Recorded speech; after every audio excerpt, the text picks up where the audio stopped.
There we go. Welcome to the Misperception Podcast. Welcome back to the Misperception Podcast. I'm your host, Destiny, and this is our 10th episode, y'all. I'm really, really excited to be here with y'all today. As always, happy Sunday. And y'all, this is going to be the last episode of this series. So I hope that you thoroughly enjoyed each episode. Right now, we are going to go ahead and go into the final one, Let It Fall Apart, of the Let It Fall Apart series. And this one, I'm titling Let It Fall Apart, Then So. A lot of us are asking God for things that we want, right? We asking God for the desires, to fulfill the desires of our heart, to allow our aspirations to become our realities one day, to give us the ambition, the willpower, the means of consistency so that we can reach those goals on purpose. We can live the lives that we want to live, right? I had to sit with myself on this one and really think about dreams, aspirations, purpose, desires, anything like that, right? Stuff that we feel in our heart that we like, man, I want this real bad, but I don't know how to get it, or I don't have the means to get it, I don't have the resources to go out there and strive for it. So, and instead, we'll just kind of go down a different avenue. But I like to think of dreams, aspirations, and all those sorts of things, those gifts, those desires in our hearts as glimpses of who we can become if we sow our seeds, right? Those dreams, aspirations, talents, all that stuff that you're feeling in your heart, that comes from God, right? That is the seed that we are supposed to plant on this timeline, right? So that is the seed from God. It becomes our responsibility to sow it, right? To plant it into the earth and into a foundation that allows it to bloom and to garden so that eventually we enjoy the fruits of that labor. So whatever that seed is for you, right? And only you know that. Whatever that seed is for you, remember that it is your responsibility to sow it, right? It's 3 steps. God gives you the seed. That's that desire, that aspiration, that talent, that gift, things that we talked about already. God gives you that one. So that's the first step of 3. The second step is God waits on you to sow your seed. You have to sow your seed. That is the laborious part. That is the time where you put that work in to get what you're trying to obtain, to get to where you're trying to go. It's your responsibility to put in the work, right? And the work looks different for many of us. It looks so different. But in the larger picture, we all kind of got those same little finite things that we do have to handle. And for a lot of us, that's going to be the emotional laborious part of it. Because to sow your seed, you're looking out towards the future and you're saying, hey, I want this. I got a desire for this. I've seen a glimpse of my future, which means I can have this if I sow. Only if I sow. So I got to put the work in, sow that seed, and then that's physical labor. And most of us aren't used to it, right? We haven't seen it before. So we're going down this physically laborious path to obtain our dreams while we're detaching and emotionally disassigning ourselves from the life that we once had. We have to do those things simultaneously. We have to do it at the same time, which makes this process even more difficult. I have to physically work. I have to emotionally work in 2 separate areas for my dreams. That's the difficult part. And that literally divides who want it bad enough, though, for real. It divides our wants from our needs. And a lot of times our wants looks like the things that we're attached to that don't really serve us. It's those things that's so hard to let go, those people that's so hard to let go, those environments that they're comfortable, but it will separate the wants and the needs. And then you have to choose to continue to sow despite of that emotional pull to get you back to where you came from. If you don't take anything from this video, when you're in that I'm finna sow this seed for my life to secure a future, do not go back to where you left. Do not go back to where you left. And I think a lot of times people, when it gets hard, people tend to just go back. They go back to what's comfortable. They go back to what they know because honestly, the BS that we know is better than the BS that we don't, right? I don't care if you have to stand still for 10 days. Do not go back. Do not go back to where you've been delivered from. If you got to stand still, you stand there. You feel what you got to feel. You allow those emotions to flow through you, but you face forward, even if you're not moving. And then once you do start to move, go in the direction of your future. Once you sow a seed, stand on it. Give every ounce of your energy towards it. Give everything that you have towards that because that is now your priority. Your past isn't your priority no more. Those people, they're just not your priority no more. They're not your responsibility anymore. You got an obligation to yourself and to God to nurture, to water, to give this seed enough attention so that it can bloom. Third thing, right, is that God guarantees that seed to bloom. He does that one too. So God does the first and the last step for you. You just got to do I don't even want to say that, but you just got to hit the second step.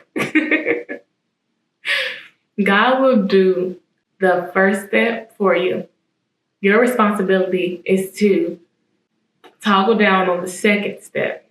God will secure the third one because of what you've done in step 2. Sow your seed.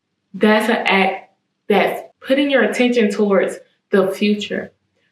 Reminiscing, desiring, hoping for something to change that already happened will not allow you to sow that seed in a manner that you're supposed to, with the attention that you're supposed to, with the priority that you're supposed to.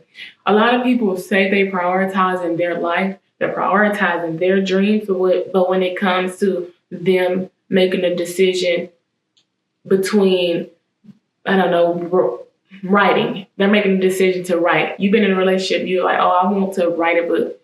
You hadn't touched the pen, you hadn't started drafting the whole year that you've been in this relationship. But as soon as you get out of it, now you're at chapter 4, you be careful about your priorities because we will say that we're prioritizing something and in reality, we're prioritizing something else, someone else, right?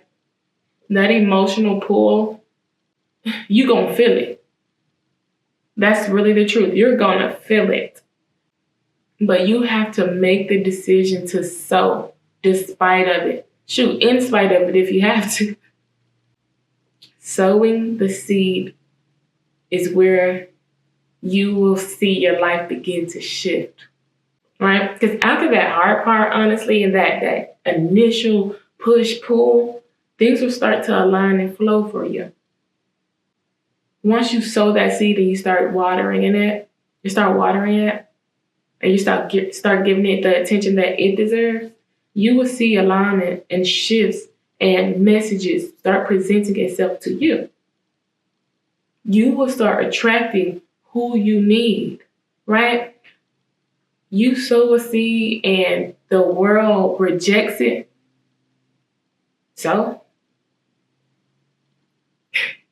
If you sow a seed and people don't want to listen, people don't want to look, people don't want to receive your message after you sow a seed, just say so. Say so. They don't like it. So your responsibility is to sow the seed. And then say so if you have to. Towards anybody that does not support or at least listens when you speak, at bare minimum. I do want to hit back on another point though, when I said that sowing the seed divides your wants and needs.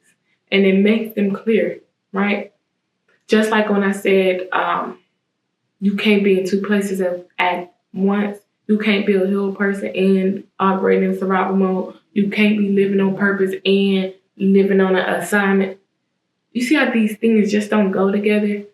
Every single time that you desire something, you have to make a decision to go after that desire or go after something else. Sowing a seed is a beautiful, very beautiful experience, but it's emotionally costful.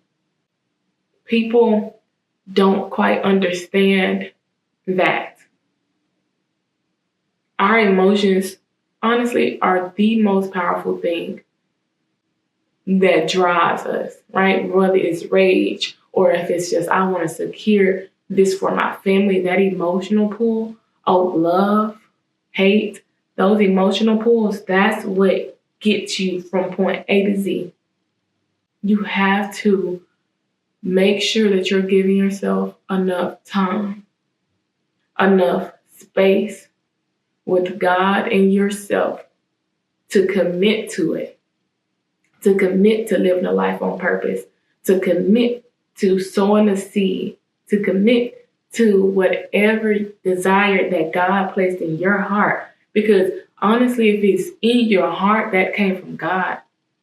Our heart is like, it's our life, it's literally our lifeline. If your heart does not work, neither do you. If God placed that desire in your heart, God placed that just reoccurring dream in your spirit, and you like, this just keep on coming back to me, that's for you. That is literally a glimpse of what your life could be. Nobody said the road was going to be easy, but it's worthwhile. It's worthwhile. There's no point in settling for a life that's mediocre when you don't have to. Y'all act like there's not an alternative. You don't have to do that. Sometimes we operate under like in blindness. We don't even realize how mediocre it is because we don't know how great it can be. Want for more, hope for more. Think about the things that you imagine. Imagine more so that you can actually sow in the direction that you want to go. I tell people all the time they're struggling with mental health or I don't know what to do here. I got a tendency of doing this or that. It took you, however age you are, however old you are, that's how long it took you to get to like whatever space that you're in. Right? You got a whole bunch of unhealthy habits, alcohol problem, you just can't stop yelling, you always angry. That's a combination of years and years of pain or discomfort or whatever it is for you. But that took you X amount of years to get to. You didn't give birth angry and frustrated. That took you years, right? You imagine a life that's a little bit more softer. You need to sow the seed for it. Sow the seed. And whoever says anything negative about it, say so. Listen to your creativity. Listen to your heart. Society try to convince us all the time that these are negatives, but these are the keys to life. These are the keys to living. These are the aspects of human being human that connects us to God. but they told us something was wrong with it. Don't really mind it. Go to work, go to school, go get your degree. Go, go, go. They're telling you to go. God said, slow down. Slow down and listen. Slow down so you can sow. You can't do that fast pace, running every single day. You up and gone. You wake up at 8 o'clock. You out the door by 8:30. No. You want to transform your life? Then sow your seed. Do your work. Show me proof.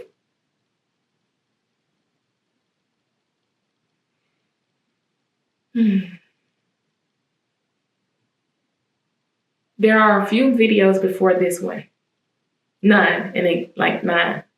And if this is the first time you're seeing my face or hearing my voice, I ask you to go back to my first episode. My very first episode, Faith in Isolation. That's very important. That's a very, very important step before you sow. You don't just sow because, oh, I got this desire. There's things that got to come out of you before you can sow.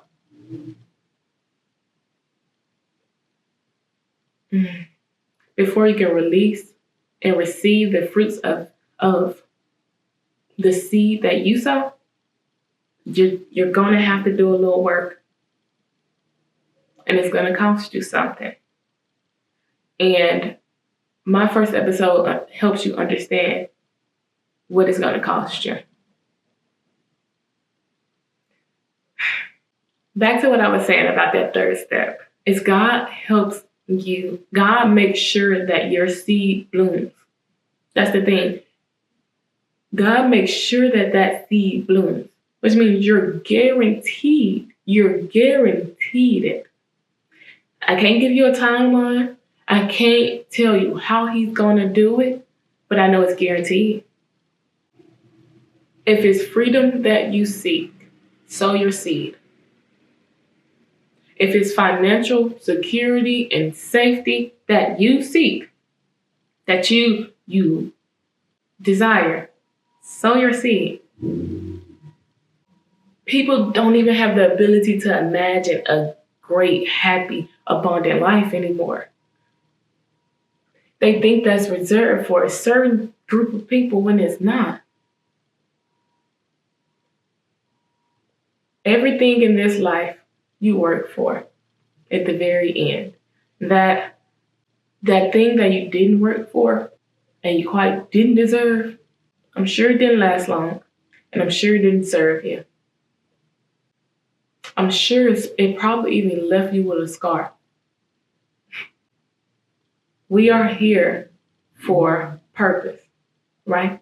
In order to obtain it, that purposeful life, let what you know fall. If I'm 26 right now and I was at my version of rock bottom, if this was the day I said rock bottom, I would let everything fall apart. And then I would sow. Most of us don't get the ability to sow because when we're children, we don't have the opportunity. We have to obey our parents. When we're in school, we don't get the opportunity. We have to obey the authority. When we're in college, we got things to do. We always have a different priority. But when it falls apart for you, that is your opportunity to sow. Do not miss yours. Remember that there are so many misperceptions just circulating in this world. And it's always going to be that. Always. But you know the desires of your heart. You know what you want. You know what you saw. You know what's in your heart. You know. So go ahead and chase that if you have the courage to. Go ahead and do it. Because if you're at a place where you have already let it all fall apart, there's nothing to lose. There's nothing you can possibly lose. You can run back to what's comfortable. And comfort, oh, it kills. It really does. We're down to the quote of the day. And this one reads, never give up, for that is just the time and place that the tide will turn. Never give up, for that is just the time and place that the tide will turn. So it won't be easy. And while you're on your process, don't even get too focused on the reward. Oh, on the fruit from this labor. Focus on the process. Focus on what it makes of you. Focus on what it reveals. Focus on who it aligns you with. It's so much more joy in that than waiting on a return. Until next time, guys, I am so grateful for each and every one of y'all that like, comment, subscribe to my channel. We're just getting started. I got so much in store for this podcast that all you got to do is just stay tuned to receive and watch it. I really, really, really love you guys. And my 24 subscribers right now, y'all my day ones. Y'all are my day 124. Ooh, day 124. But yeah, until next time, guys.